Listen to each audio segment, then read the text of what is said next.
Welcome, Kim.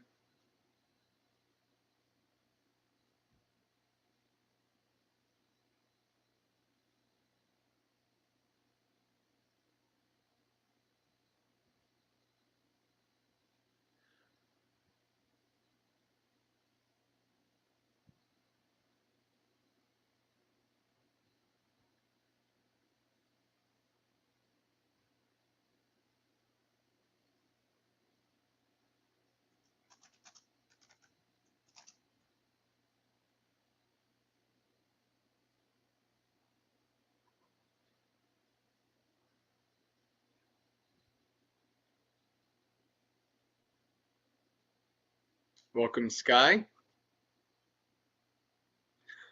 All right.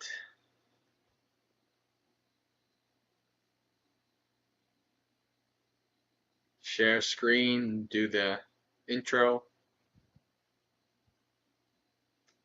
Welcome, Shay.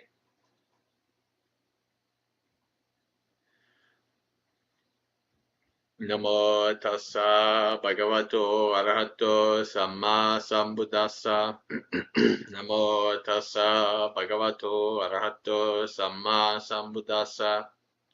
Namo tassa bhagavato arahato samma sambuddhassa. Atitang nan vagameya napatikang anagatam yadati tang pahinang tang apatang cha anagatam pachupannang chayo dhammang tatta tatta vipassati asanghirang asangkupang tang viddam manubruhaye Ajeva kitchang atapang ko janya maranang suve nahi no sangarang tena mahasenena machuna evang viharing ataping ahoratang atanditang tangve baddhakera toti santo achikate muni. English. A single excellent night's discourse. Let not a person revive the past, or on the future build his hopes. For the past has been left behind, and the future has not been reached. Instead, with insight, let him see each presently arisen state. Let him know that and be sure of it, invincibly unshakably. Today the effort must be made. Tomorrow death may come, who knows? No bargain with mortality can keep him and his hordes away. But one who dwells thus ardently, relentlessly, by day, by night, and as he the peaceful sage has said, who has had a single excellent night. Sadhu.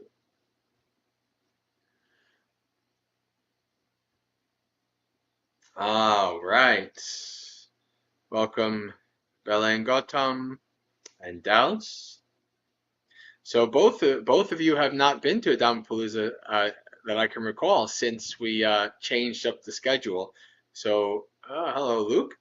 We are now going to go into our meditation because instead of doing it at the end where people would leave and I would be really tired, I think it's been going well that we do the meditation first and then we do our sutra readings and questions and all of that afterwards. So let me set up my little banner here.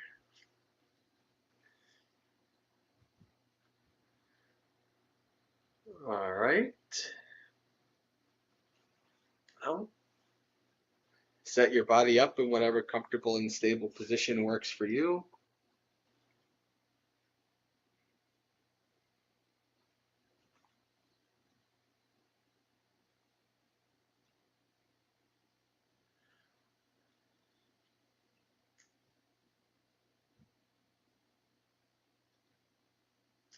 We'll start as always by doing the mindful scan of the body, starting from the feet and moving up to the head.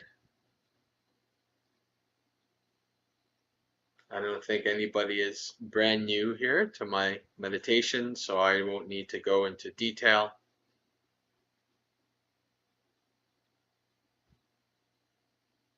Start slowly moving up, focusing in on whatever feeling or sensation arises, adjusting your posture as needed.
Whenever you're done setting up your body in a comfortable and stable position, let your body go and start following the breath.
Now let's do a contemplation and exploration, reflecting on the 5 subjects the Buddha said to frequently recollect.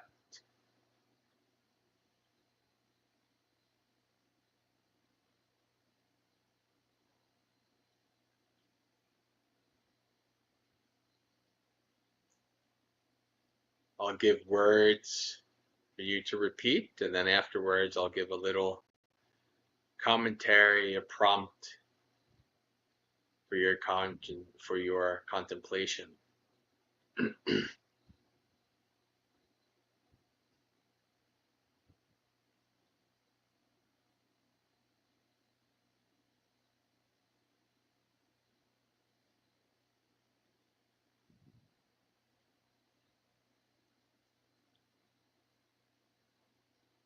Repeat the first recollection.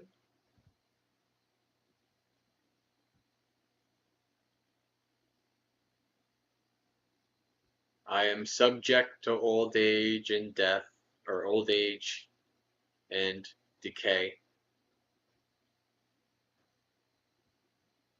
I have not gone beyond old age and decay.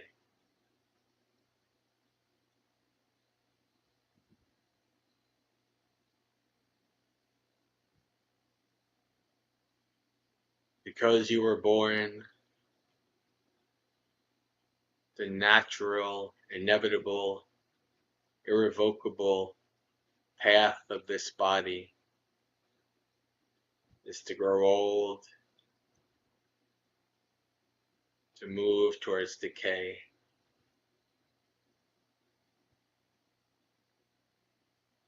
The eyesight getting worse, the energy dropping,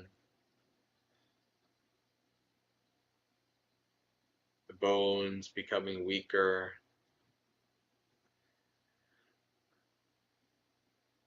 the body a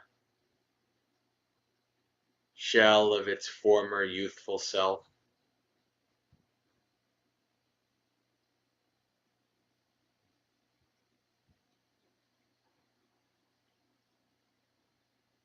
Not only you are subject to this old age and decay, but so too all beings, all living beings, even things like trees, non-sentient living beings, grow old, brittle, move towards decay.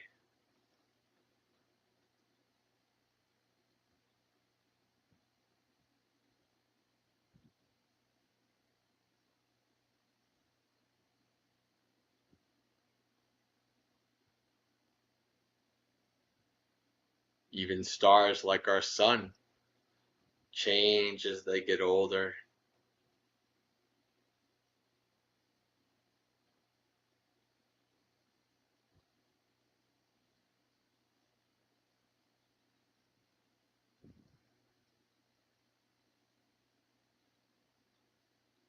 Aging and decay is all around us.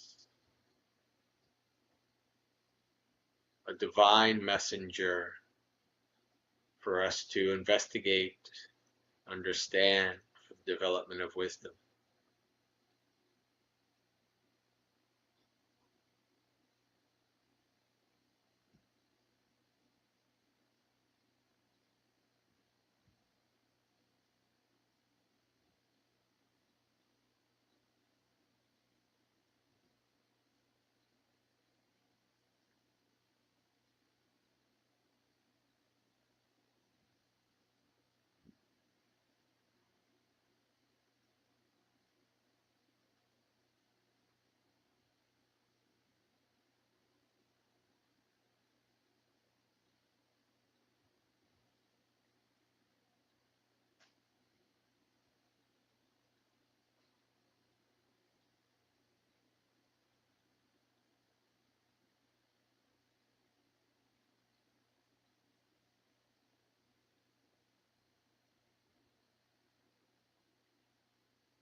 Moving on to the second recollection.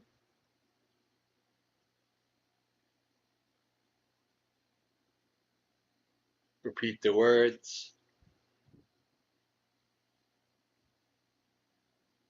I am subject to illness and disease. I have not gone beyond illness and disease.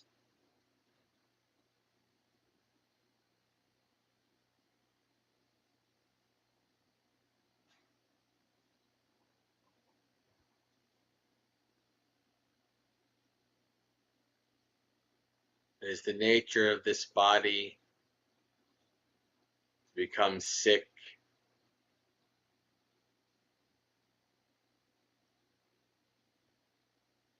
become hurt, illness, disease, viruses, pandemics, plagues.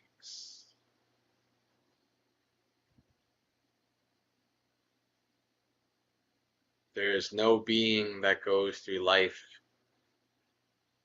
experiencing no sickness whatsoever.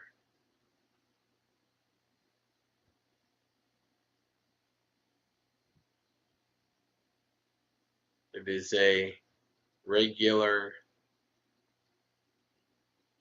normal aspect of life that we will become sick, we will become diseased in small and large ways. The body will break down temporarily.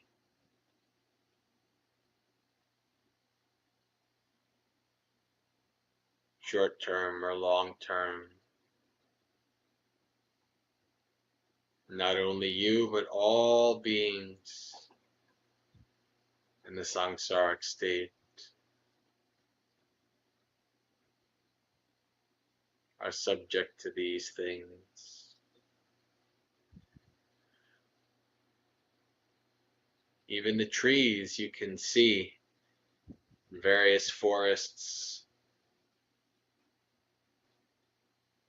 they have tumors, they're suffering from some kind of disease that is destroying them.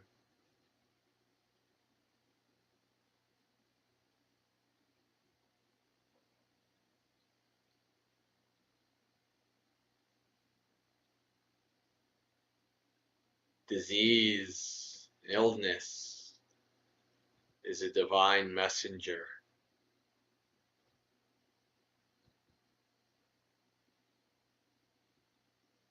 A messenger that we ignore at our peril.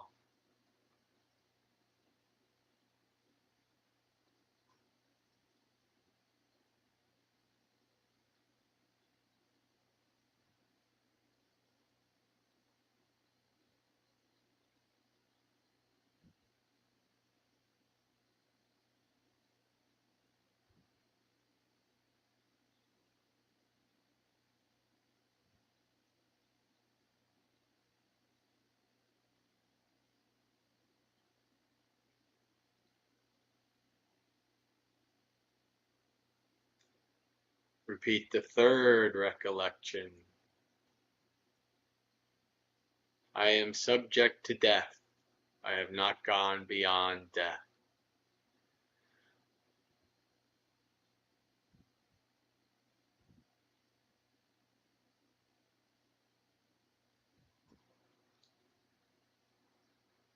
As soon as you are born, you are inevitably heading.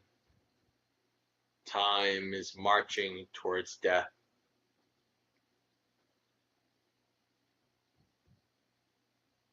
Whether that be minutes, hours, months, years, decades away,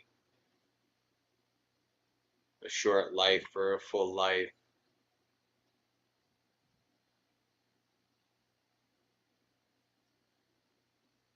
Eventually, as the Buddha says, the mind will move on and the body will lie useless like a useless tree stump.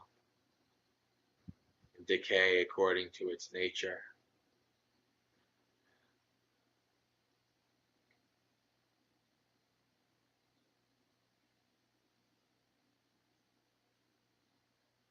Not just you, but all beings will also die. Non-sentient life, like the trees,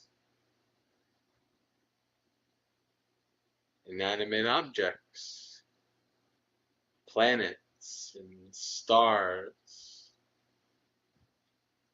will all eventually end their life cycle in death.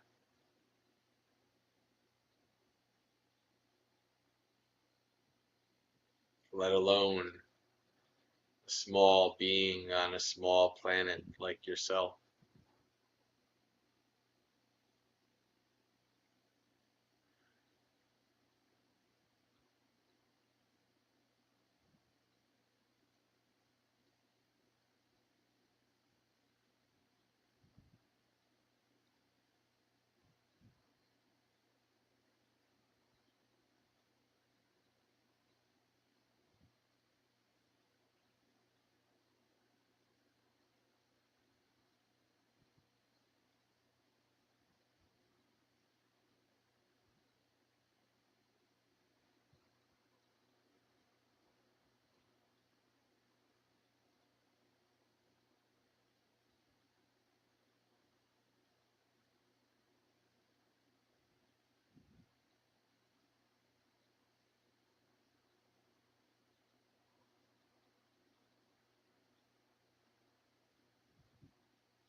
Moving on to the fourth recollection, repeat the words.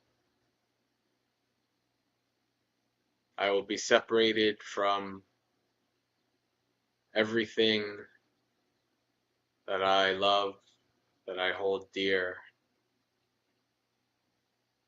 People, places, experiences.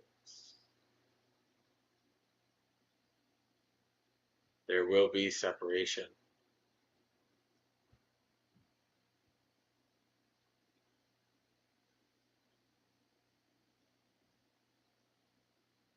Because all beings are subject to old age, sickness, and death,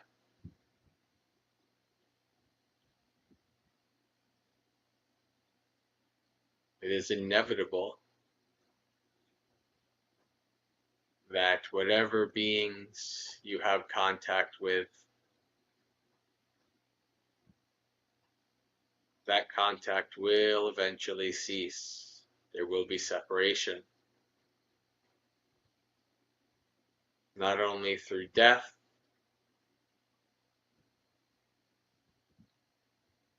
but moving across the country for work, your children getting older, moving out.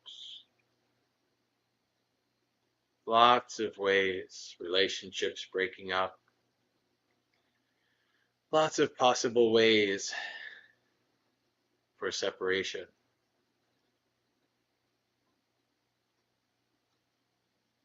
Until we are inevitably separated by death, the end of this life.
And the fifth recollection, repeat the words. I am the owner of my actions, heir of my actions. My actions are my refuge. My actions are my relative. Whatever I do, for good or evil, to that I shall be the heir.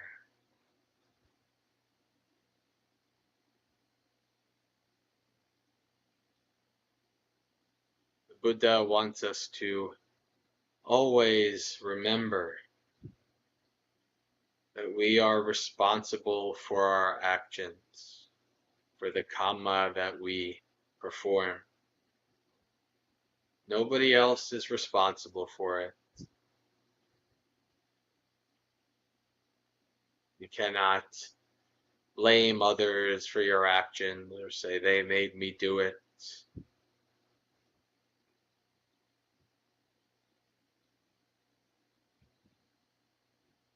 You perform the action and you are responsible.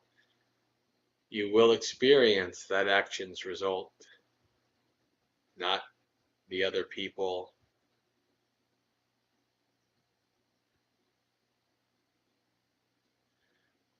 Buddha always wants to make sure that we are reminded of our agency, our responsibility. We cannot escape the consequences of our actions in this lifetime or in lifetimes to come.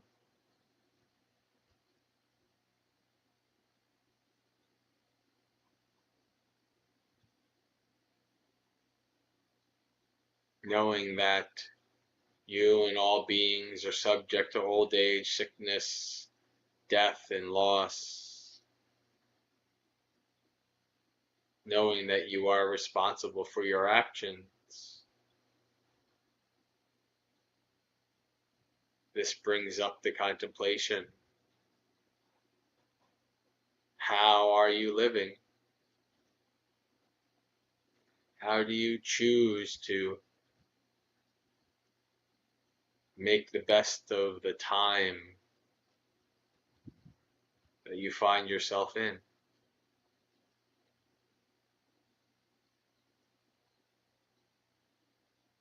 Be mindful and wise, because however you choose to use that time,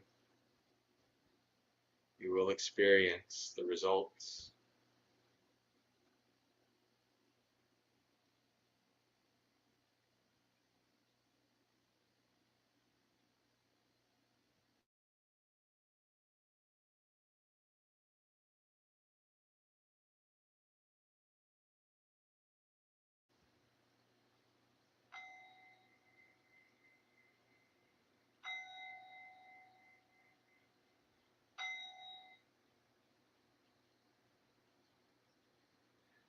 Slowly begin to open your eyes, becoming aware of the room around you and your body's position in it,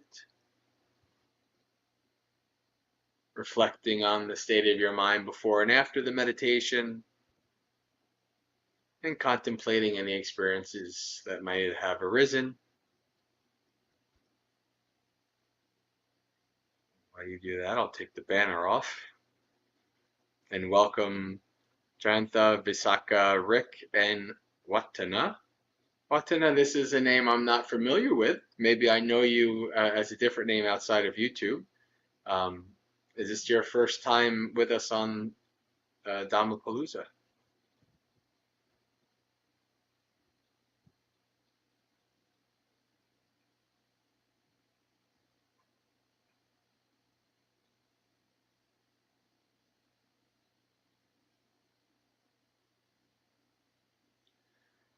All right. While we wait for a response, as been the tradition since we kind of changed things up in Dhammapalooza, right after meditation is the time I give a little kind of practice tip. Um, and I guess the tip comes from a suggestion, I think, a while back about faith. And so Saddha is seen in the Buddha's teachings in various aspects of the path as an integral aspect of the Buddhist path. Sutta is faith. Some people will translate sutta as experiential confidence, but there's actually a separate Pali word for that. It's because people are uncomfortable with the term faith. They want to say that there's no faith in Buddhism, etc. But there is. There are people who, through past life practice, they come into this life and they don't have to do a lot of investigation to have faith in the Buddha, the Dhamma, the Sangha, faith in the practice. And so their faith followers are very strong. But the rest of us who are not faith followers, this is something that develops along the path. You know, as I said,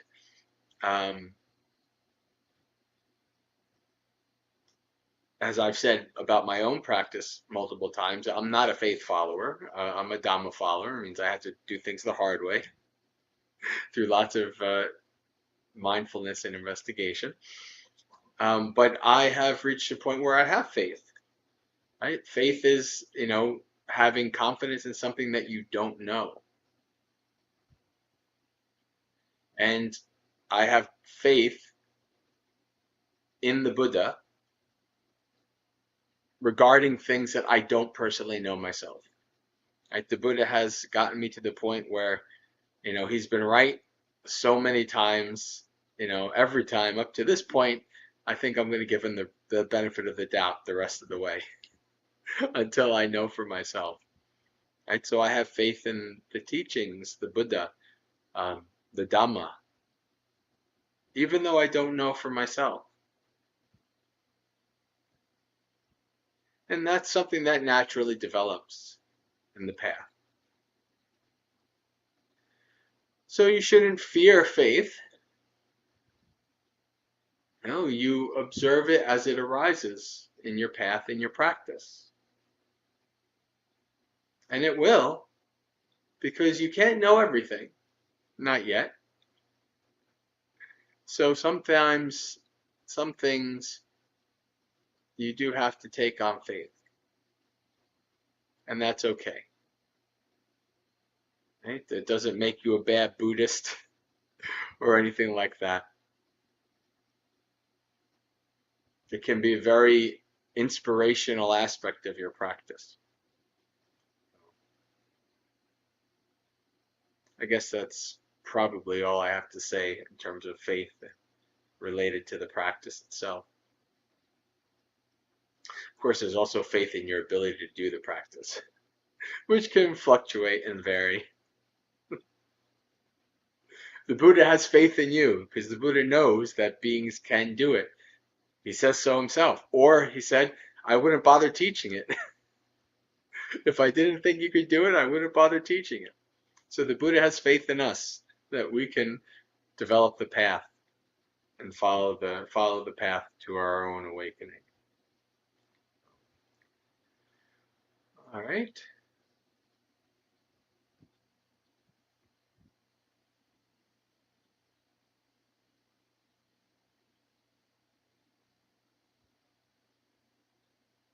Altena, I don't know. I don't understand your question.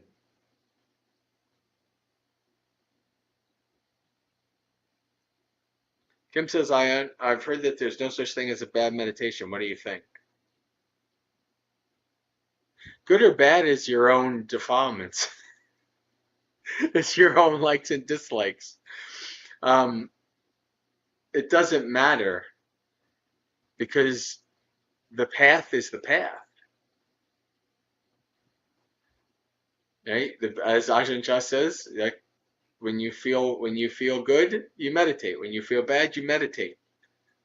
You have a good meditation, you meditate. You have a bad meditation, you meditate. It doesn't matter. Right? Good and bad is your own subjective craving. You know, you're like, oh, I had a good meditation. And then you have expectations that, well, The next meditation will be just like that, and it will be the worst meditation you ever had, right? Because you had good, and now you have the worst. That's how it goes. If you're meditating, if you're practicing, you're developing the Noble Eightfold Path, good days, whatever, it doesn't matter. You just keep practicing. You just keep developing. So there's no bad meditations, no such thing. There's also no such thing as a good meditation. Both of those are your creation of suffering. There is just practice. Hello, Randy. Welcome. Always good to have our friends from Colorado joining us.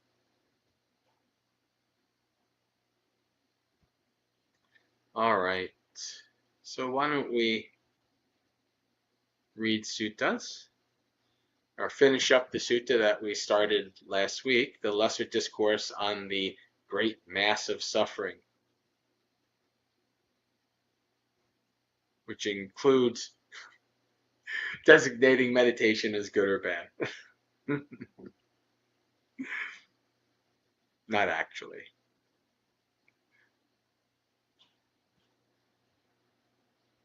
All right.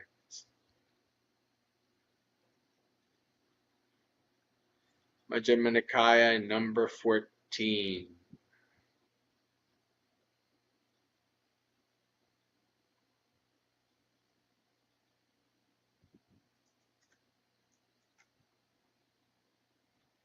Continuing from last week. Furthermore, for the sake of sensual pleasures, they break into houses, plunder wealth, steal from isolated buildings, commit highway robbery, and commit adultery. The rulers would arrest them and subject them to various punishments: whipping, caning, and clubbing, cutting off hands or feet, or both, cutting off ears or nose, or both, the porridge pot, the shell shave, the Rahu's mouth. Every time I love this list of tortures because it reminds me of the years ago on the Discord. Well, Shay's here. If Shay's still here, she might remember this when the mods and I all kind of, um, as a joke, chose our like preferred way of torture as a mod. Like if somebody did something bad in the Discord, they would be subject to that torture. So it was kind of like a running joke on the Muggaseka Discord. Um, be wary of the mods and their preferred tortures. Things are a lot different these days. There's only one mod, for instance. Um, the Rahu's mouth, the garland of fire, the burning hand, the bulrush twist, the bark dress, the antelope, the meat hook, the coins, the caustic pickle, or I like Bante. Why am I blanking out on? Anyway, I can't. My mind has a block. Um, but he translates it as Bhikkhu Bodhi, Bante Bodhi, translates it as the acid pickle. Acid pickle sounds way more wicked than caustic pickle. The twisting bar, the straw mat, being splashed with hot oil, being fed to dogs, being impaled alive, and being beheaded. So what the Buddha is saying is this is the downside. Because of your craving for sensual pleasures, you do all these bad things, which lead to all these bad results. And this is in the life, not even just future lives. These result in death and deadly pain. This too is a drawback of sensual pleasures, apparent in this present life, a massive suffering caused by sensual pleasures. Furthermore, for the sake of sensual pleasures, they conduct themselves badly by way of body, speech, and mind. When their body breaks up after death, they're reborn in the place of loss, a bad place, the underworld, hell. This is a drawback of sensual pleasures to do with lives to come, a massive suffering caused by sensual pleasures.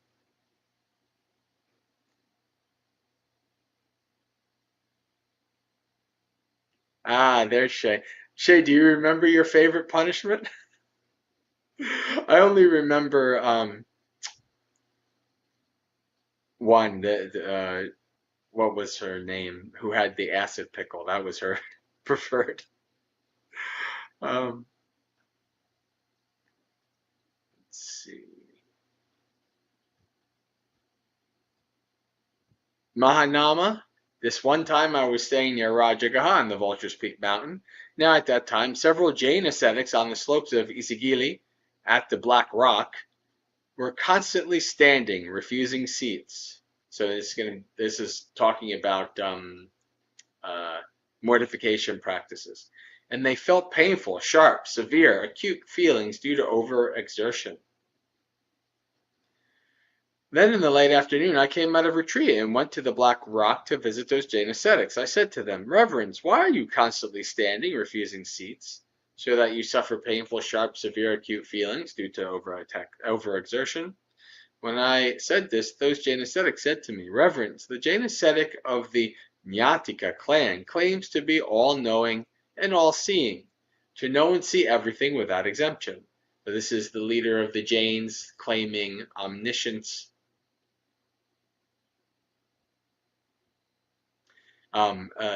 To know everything and see everything without exception. Thus, knowledge and vision are constantly and continually present to me while walking, standing, sleeping, and waking. He says, O Jain ascetics, you have done bad deeds in past lives. Wear them away with these severe and grueling austerities, which is not something you can do in Buddhism. That's one of the differences, between the two. And when in the present you are restrained in body, speech, and mind, you're not doing any bad deeds for the future. So due to the eliminating past bad deeds by fervent mortification and not doing any new deeds, there's nothing to come up in the future. With no future consequences, deeds end. With the ending of deeds, suffering ends. With the ending of suffering, feeling ends. And with the ending of feeling, all suffering will have been worn away. We endorse and accept this, and we are satisfied with it. When they said this, I said to them, But Reverends, do you know for sure that you existed in the past, and it is not the case that you did not exist? No, we don't, Reverend. But Reverends, do you know for sure that you did bad deeds in the past? No, we don't, Reverend. But Reverends, do you know that you did such and such bad deeds? No, we don't, Reverends. But Reverend, do you know? So this word here is avuso. I really dislike the translation of reverend or venerable for avuso, because what it means really is like brother or friend. And so we have Jain ascetics using this term with the Buddha. This term was when the Buddha, before his parinibbana, he was the only one people called Bhante. There was only one Bhante. It was the Buddha. Afterwards, what he said in Mahaparinibbana Sutta was that junior monks and lay people call senior monastics Bhante. And, well, technically any monastic, any fully ordained to a layperson, they would call them Bhante. And the senior monk to the junior monk called them Avuso. So it's a bit jarring to see these Jain ascetics call the Buddha Avuso. But but Reverends, do you know that so much suffering has already been worn away, or that so much suffering still remains to be worn away, or that when so much suffering is worn away, all suffering will have been worn away? No, we don't, Reverends. Adriana, that was her name. I hope she's doing well. She was quite sick and she disappeared, so I was wondering if she's still with us on the planet Earth currently. But yes, all right.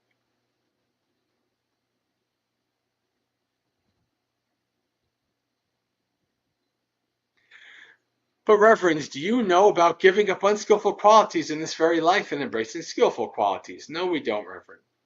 So it seems that you don't know any of these things. That being so, when those in the world who are violent and bloody-handed and of cruel livelihood are reborn among humans, they go forth as Jain ascetics. Oof! It's kind of a burn. Every once in a while, you do see the Buddha go hard on some other traditions of samanas.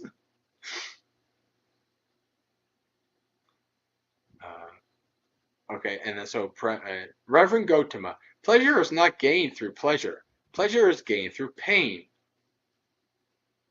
For if pleasure were to be gained through pleasure, King Senya Bimbasara of Magadha would gain pleasure, since he lives in the greater pleasure than Venerable Gotama.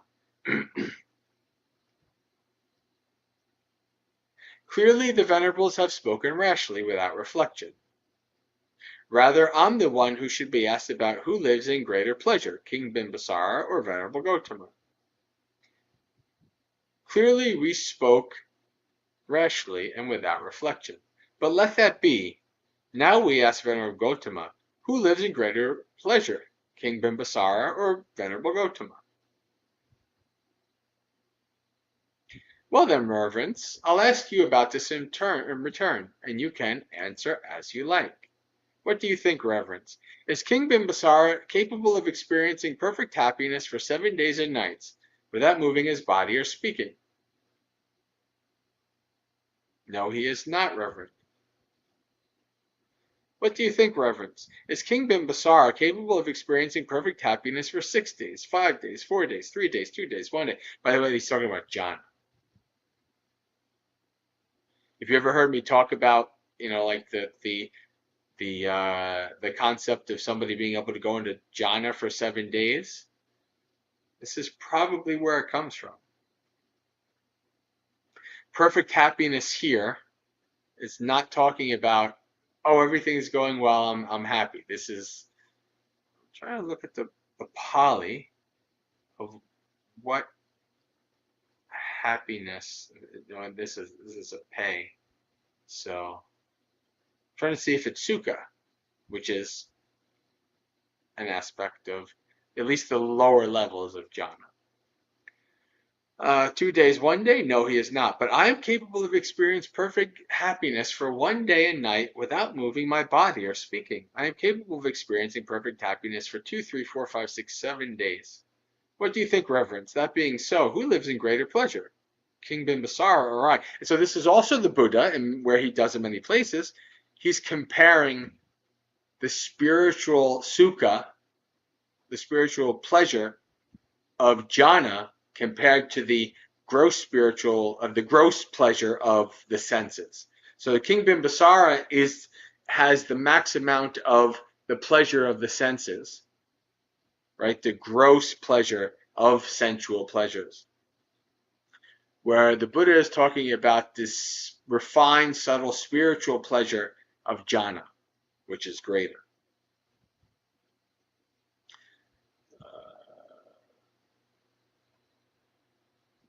What do you think, reverends? This being so, who lives in greater pleasure, King Bimbasara or I? This being so, Venerable Gotama lives in greater pleasure than King Bimbasara. This is what the Buddha said, satisfied Mahanama the Sakyan approved of what the Buddha said.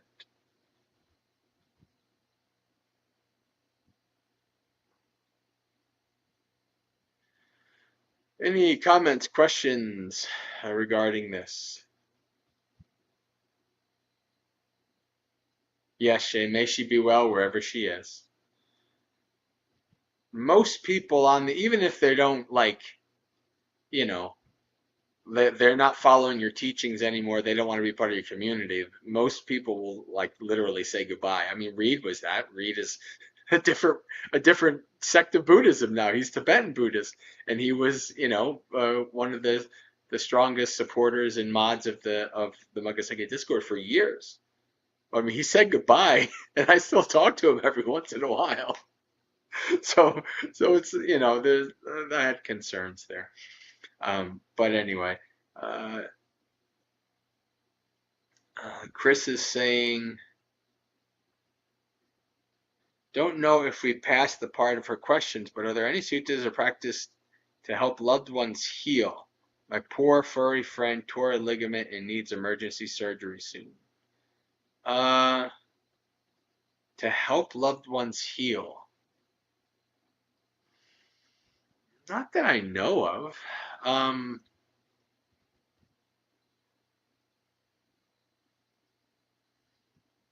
Probably Girumandana Sutta would be the closest to that.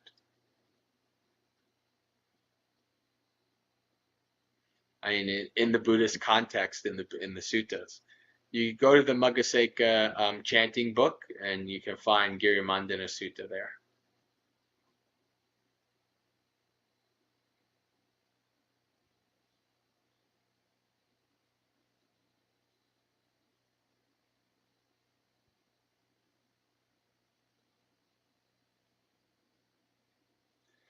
All right.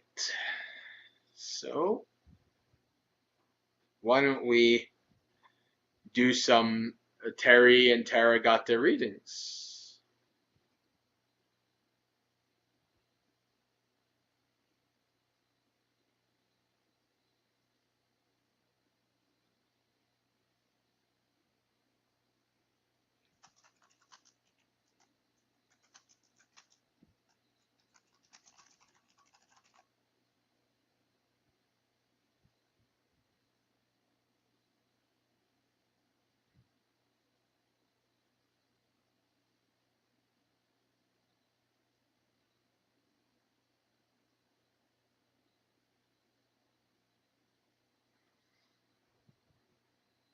Hmm.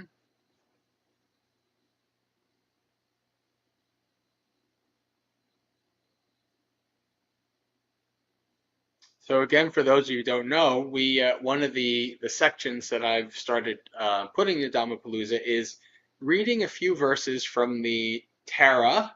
Tara is the senior bhikkhus, the venerable bhikkhus, and the Tari, the venerable bhikkhunis, Gata. These are wonderful sections of the Khuddaka Nikaya. These are part of the early Buddhist texts, and these are words from the ancient bhikkhus and bhikkhuni arahants themselves. Very beautiful, poetic, wonderful stuff. So, all right. So, bhikkhuni uttara. I was restrained in body, speech, and mind, having plucked out craving, root, and all. I'm cooled and quenched.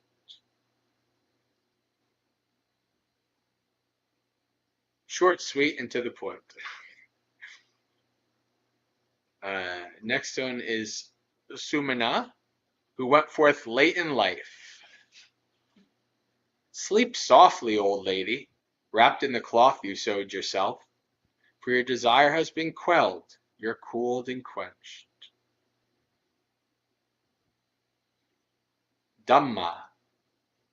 I wandered for alms, though feeble, leaning on a staff, my limbs wobbled, and I fell to the ground right there. Seeing the danger of the body, my mind was freed.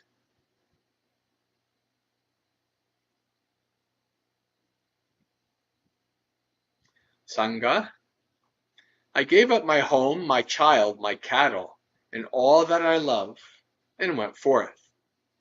And now that I've given up desire and hate, dispelled ignorance and plucked out craving, root and all, I'm at peace, quenched.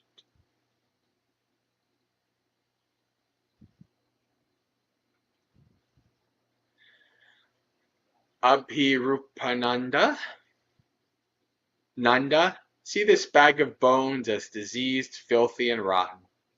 With mind unified and serene, meditate on the ugly aspects of the body. Meditate on the signless. Give up the underlying tendency to conceit, and you will comprehend conceit. You will live at peace.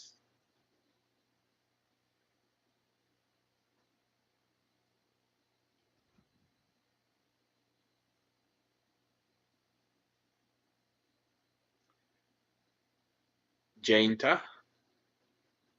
Of the 7 awakening factors, the path for attaining extinguishment, I have developed them all, just as the Buddha taught, for I have seen the Blessed One, and this bag of bones is my last. Transmigration through births is finished. Now there'll be no more future lives.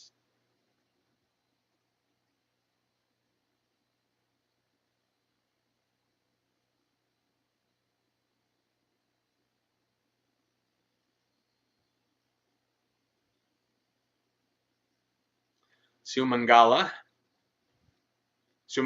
mother. I'm well freed, so very well freed from the pestle. My shameless husband popped up like a mushroom, my mortar wafted like eels. Greed and hate sizzle and hiss as I squelch them. Having gone to the root of a tree, I meditate happily, thinking, oh, what bliss.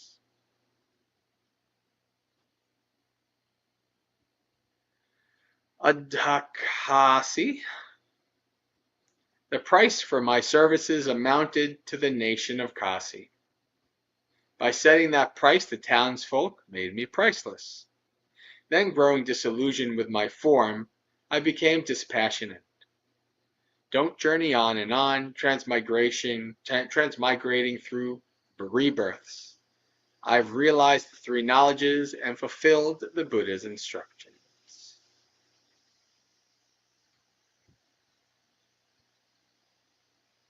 Chitta. Though I'm skinny, sick, and very feeble, I climb the mountain leaning on a staff. Having laid down my outer robe and overturned my bowl, propping myself up against a rock, I shattered the mass of darkness.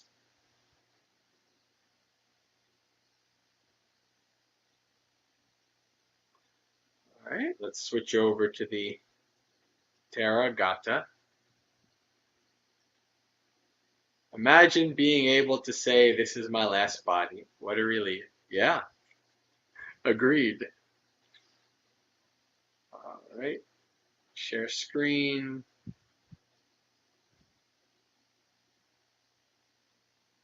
Tathagata. Kundalana. 5 to cut, 5 to drop, and 5 more to develop. When a mendicant slips 5 chains, they're said to have crossed the flood. So 5 to cut is the 5 hindrances. 5 to drop is the 5 aggregates. 5 to develop is the 5 powers. This is something you see in the Dhammapada, in the suttas, and different things like that. So it's not, it sounds pretty vague, but it's in the suttas enough that it's understandable. Bhante Bellatasisa.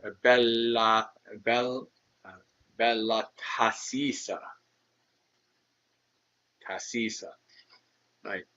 Just as a fine thoroughbred proceeds with ease, tail and mane flying in the wind, so my days and nights proceed with ease, full of joy not of the flesh. Jhana. Go back to what we were talking before.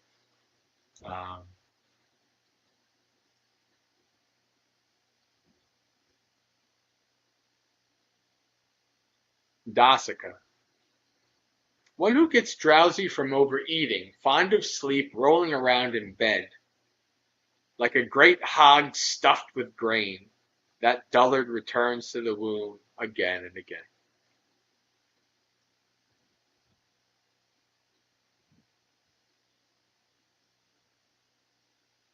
Singala's father. There was an heir of the Buddha, a monk in Baisakala's forest,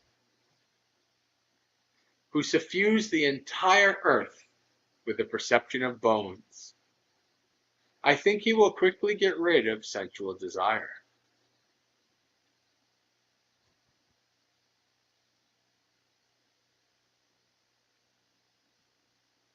Gula.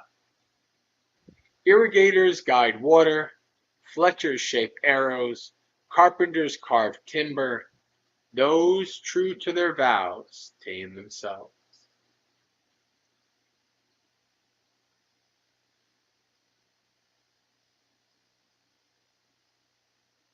Ajita, Ajita, I should say. I do not fear death, nor do I long for life. I'll lay down this body, aware and mindful.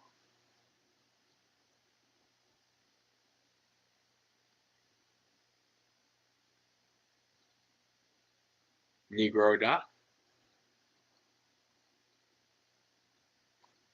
I am not afraid of fear, for our teacher is expert in freedom from death. Mendicants advance by the path where no fear remains.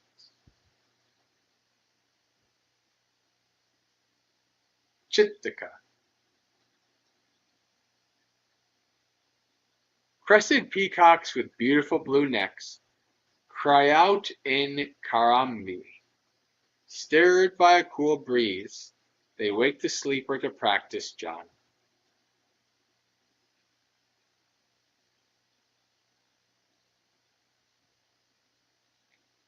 Gosala. I'll eat honey and milk rice in Velugumba, and then skillfully scrutinizing the rise and fall of the aggregates, I'll return to my forest hill and foster seclusion.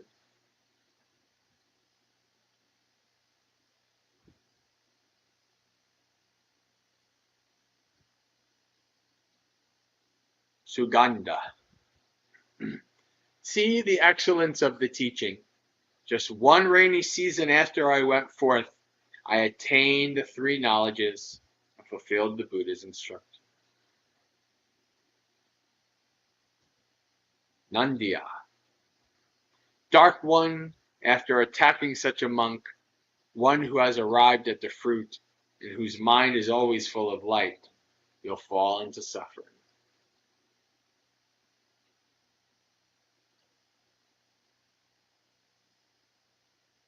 Abhaya.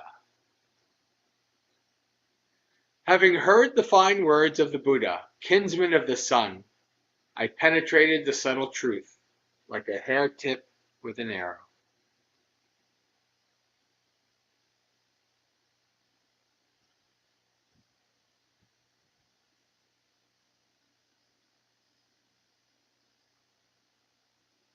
Lomasakangia.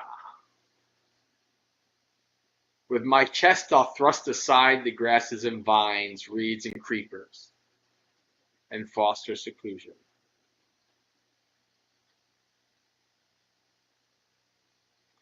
Jambugamika Kutta, the son of Jambugamika. Aren't you obsessed with clothes? Don't you just love jewelry? Is it not you and no one else who spreads the scent of virtue?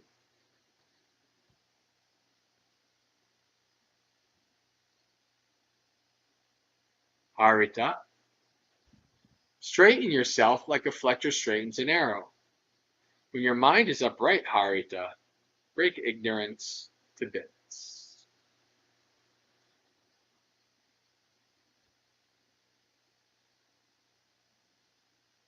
All right.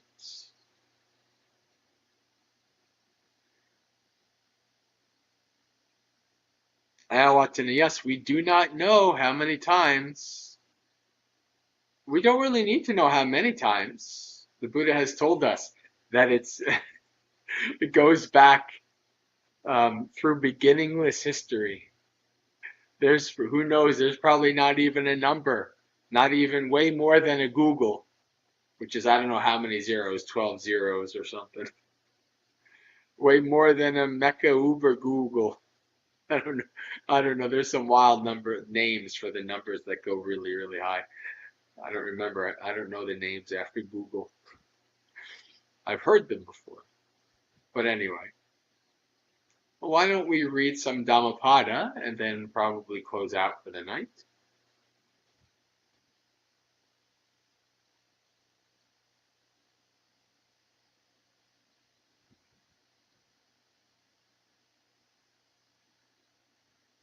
Anybody can ask questions as they wish. If you have a question, please do put it in the chat. Even if I'm reading stuff, um, no problem.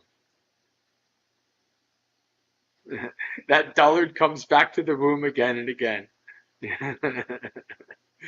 I took that personally. Yeah, yeah. Well, that's wisdom gained, that you're one of the dullards and you're one of the fools. You're one of the patuginas. And me too. Yeah, that's you. It's better that you actually recognize it in yourself than you don't. In the Dhammapada, it was like, um,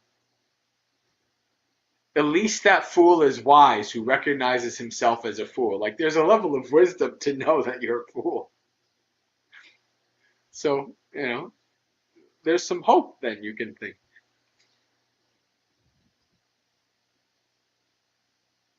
All right.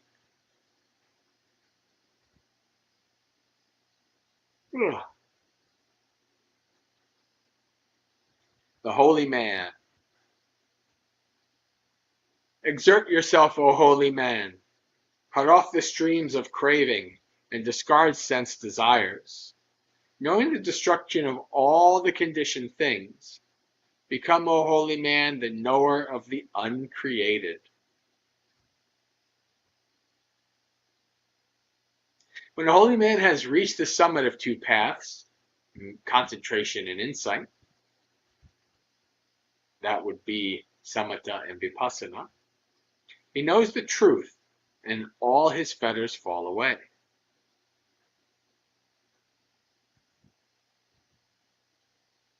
He for whom there is neither this shore nor the other shore, nor yet both, he who is free of cares and is unfettered, him do I call a holy man.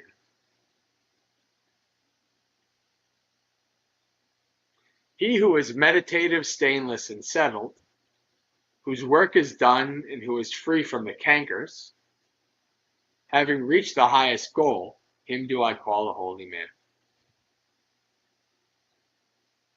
The sun shines by day, the moon shines by night, the warrior shines in armor, the holy man shines in meditation, but the Buddha shines resplendent all day and all night.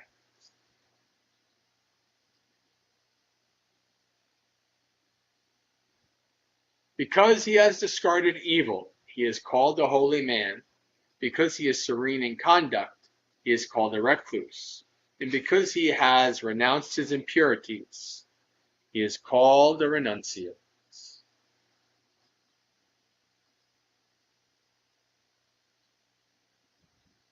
One should not strike a holy man, nor should a holy man, when struck, give way to anger. Shame on him who strikes a holy man, and shame on him who gives way to anger.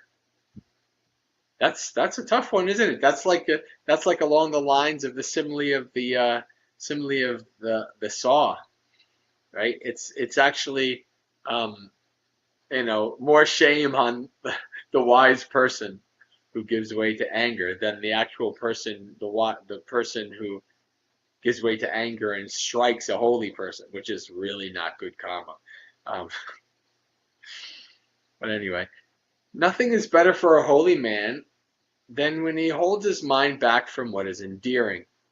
To the extent the intent to harm wears away, to that extent does suffering subside. He who does no evil in deed, word, and thought, who is restrained in these three ways, him do I call a holy man. Just as a Brahmin priest reveres his sacrificial fire, even so should one devoutly revere the person from whom one has learned the Dhamma taught by the Buddha.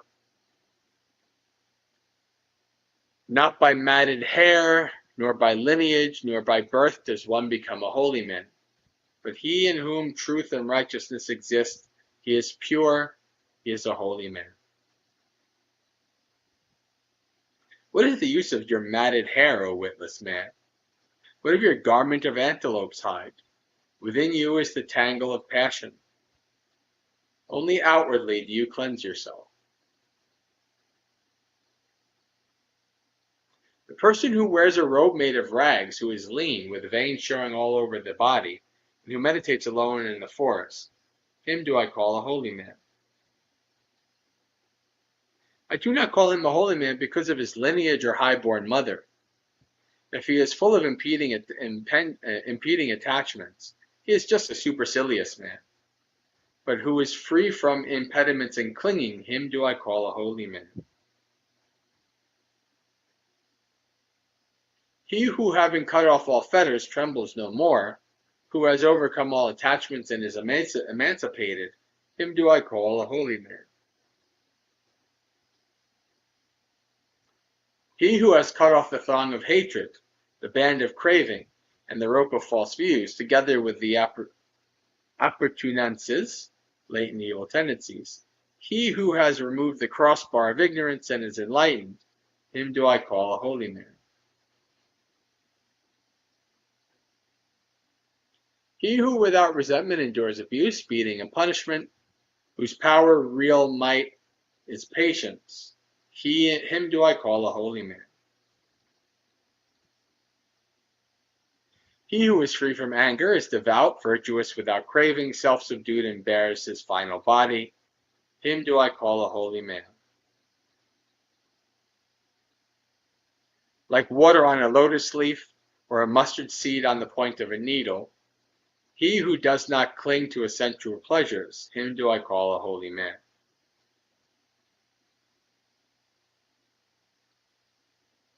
Boy, this keeps going.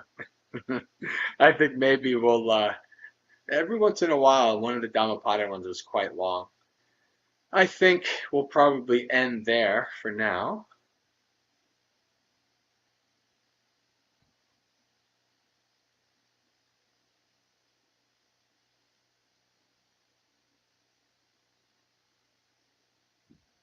Why don't we do our final business, share merits, and call it a night?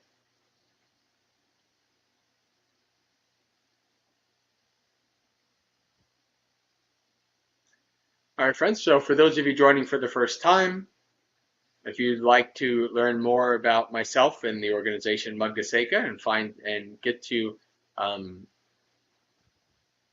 learn and see about all the different things that I do during the week, you can go to the website there, maggaseka.org, and on there you will find, this is my headquarters, everything, every piece of news, every activity, articles written, etc., all of that you can find on the website. For those of you who are kind of wanting to keep track of how things are going with the call to action, the plan to rent the small studio apartment for Maggaseka Vihara in Colorado. Things are pretty much in a stasis right now. Still, I think we're at about like 600-ish out of 1,000 monthly pledge donations for us to do that. So we still have about like 10 or 11 months to go before the plan. So we have time, and we'll see if the support grows to the point where we could start the 501c3 Maggaseka organization and do all of that. We'll have to see how that goes, but I'll be giving regular updates so those of you who are supporters know what is happening and all that kind of stuff.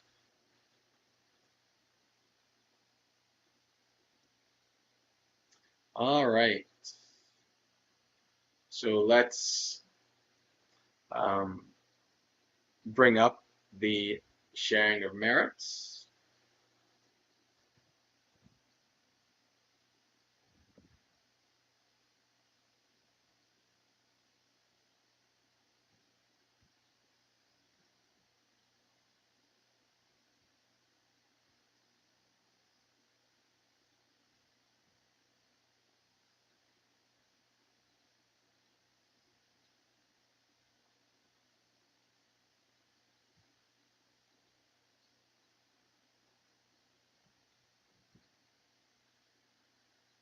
All right. Dukkha patta chane dukkha, bhaya patta chane bhaya, sokha patta chane sokha, hantu sabbe pipaniyo, etavata cha mehi sampatang punya sampatang, sabbe deva anumodantu, sappa sampatti siddhya, akasata chabumata, deva naga mahiddhika, punyang tang anumoditva, charangarakantu sasanang. May the suffering ones be suffering free, and the fear-struck fearless be. May the grieving shed all grief, and may all beings find relief. May all beings share this merit of ours that we've thus acquired for the acquisition of all kinds of happiness.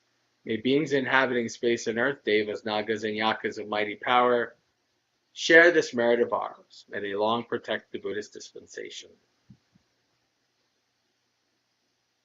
All right, friends, that is the end of Dhammapalooza for tonight. Sukhi Hotu, may you be happy and at ease, practice well and be well, and may you have a spiritually successful and peaceful practice until we meet again, which could be tomorrow morning as we continue our morning monastery experience Monday through Friday at 8 a.m. New York time. And now these days for morning monastery experience, we do a half hour of meditation afterwards. So if you want to jump in for the thought of the day, the little Dhamma talk, and then do some meditation, you're welcome to join us. And or perhaps the insight timer session, Saturdays at 3 p.m. New York time. You might see me, or if I'm alive next Monday, another Dhammapalooza. So have a good week.